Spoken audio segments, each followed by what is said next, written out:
Oke, kembali lagi di channel Belajar Farmasi Klinis. Kali ini saya akan belajar tentang isi lampiran dari Per BPOM nomor 23 tahun 2021 tentang penyerahan obat. Untuk penyerahan obat ini ada syarat-syarat yang harus dipenuhi, dari mulai ketentuan resepnya, kemudian siapa yang menyerahkan. Untuk poin pertama, apoteker atau tenaga teknis kefarmasian penanggung jawab wajib bertanggung jawab terhadap penyerahan obat.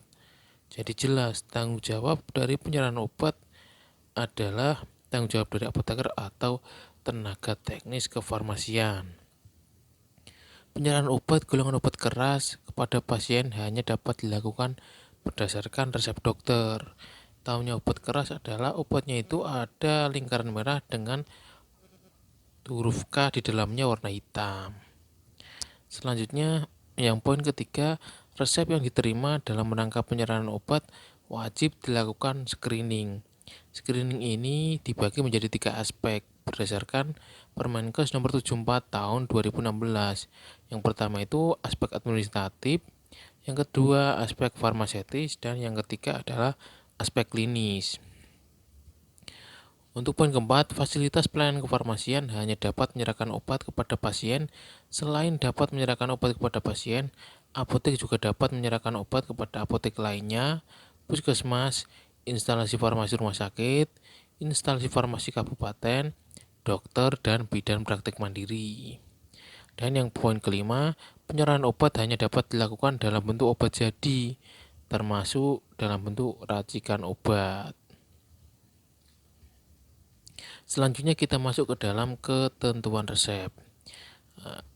Ketentuan resep ini yang pertama, resep harus memuat nama, surat izin praktek atau SIP, kemudian alamat, kemudian nomor telepon dokter, tanggal penulisan resep, nama, potensi, dosis, dan jumlah obat, aturan pemakaian yang jelas, nama, umur, alamat, jenis kelamin, dan berat badan pasien, tanda tangan atau para dokter penulis resep. Poin kedua dari ketentuan resep yaitu resep obat dengan permintaan ITER dilarang diserahkan sekaligus. Jadi harus diulang ya karena ada tanda ITER.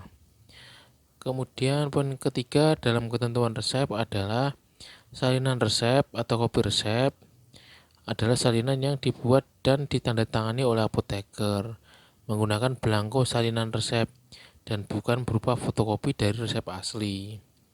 Ada belangko sendiri dari kopi resep. Selanjutnya poin keempat dari ketentuan resep adalah resep dan atau surat permintaan tertulis harus mampu telusur dan dapat ditunjukkan pada saat diperlukan. Dan poin terakhir dari ketentuan resep adalah resep dan atau surat permintaan tertulis disimpan sekurang-kurangnya 5 tahun baru bisa dimusnahkan.